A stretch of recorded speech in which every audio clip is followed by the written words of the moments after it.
Olá, caríssimo telespectador da Rede Século XXI, muito obrigado pela sua audiência. Que bom encontrá-lo diante do televisor, programa sobre a responsabilidade do ordinariado militar do Brasil. Continuamos a nossa catequese ainda sobre o primeiro mandamento da lei de Deus, amar a Deus sobre todas as coisas. E estamos tratando já alguns programas do segundo tipo de pecado contra o primeiro mandamento. A primeira modalidade de pecado é a superstição, para a qual já dedicamos vários programas, e estamos tratando agora da idolatria. A igreja perante o mundo idólatra é o assunto do programa de hoje, e vamos diretamente ao capítulo 17 dos Atos dos Apóstolos. São Paulo chega à primeira cidade da Europa, Atenas.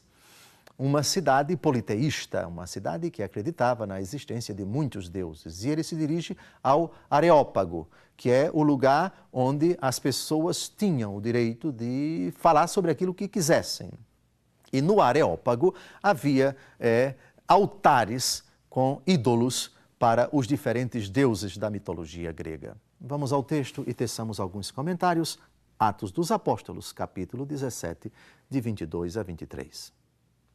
Paulo, em pé no meio do Areópago, disse: Homens de Atenas, em tudo vos vejo muitíssimo religiosos. Percorrendo a cidade e considerando os monumentos do vosso culto, encontrei também um altar com esta inscrição: a um Deus desconhecido. O que adorais sem o conhecer? Eu vos-lo anuncio. Atenas era uma cidade politeísta. E cito alguns dos deuses da mitologia grega. Quem lembra de Zeus, quem lembra de Apolo, quem lembra de Netuno, quem lembra de Poseidon, quem lembra de Artemis, quem lembra de tantos outros. A mitologia grega, deuses inventados pelos gregos. E na cidade de Atenas havia em diferentes lugares da cidade, no Areópago particularmente, ídolos, ou seja, imagens desses deuses.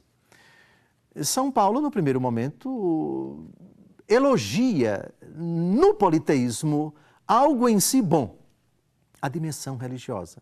Eu vejo que vocês são um povo muito religioso, mas vendo o altar ao Deus desconhecido, e ao Deus desconhecido não tem imagem nenhuma, é esse Deus que vocês honram aqui, que vocês reconhecem que é desconhecido, mas que existe, eu vim anunciar.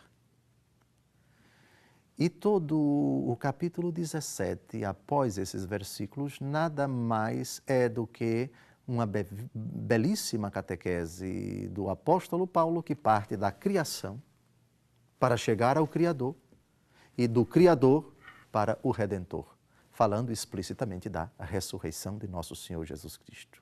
E rirão dele e debocharão dele, mas alguns se converterão. Não importa. São Paulo, diante do mundo politeísta, anuncia o Deus desconhecido, o único Deus. O discurso dele é belíssimo. É uma longa tergiversação sobre a teodiceia e também sobre o dado criado. Um exemplo que ilustra que já no tempo bíblico, no Antigo Testamento, indiscutivelmente há centenas de textos que condenam o politeísmo, que era um pecado recorrente na época, era uma mentalidade recorrente na época. Israel é a primeira nação que professa a fé no único Deus revelado. O politeísmo, infelizmente, desde Abraão até nosso Senhor Jesus Cristo, não foi erradicado, não foi extirpado da face da terra. Contra a mentalidade politeísta, o anúncio do Evangelho, o anúncio do verdadeiro Deus, do único Deus, que São Paulo vai proclamar no Areópago de Atenas, a primeira cidade da Europa, a tomar conhecimento de que não existe um outro Deus senão o Deus de Abraão, de Isaque e de Jacó, Jesus Cristo com o Pai e com o Espírito Santo.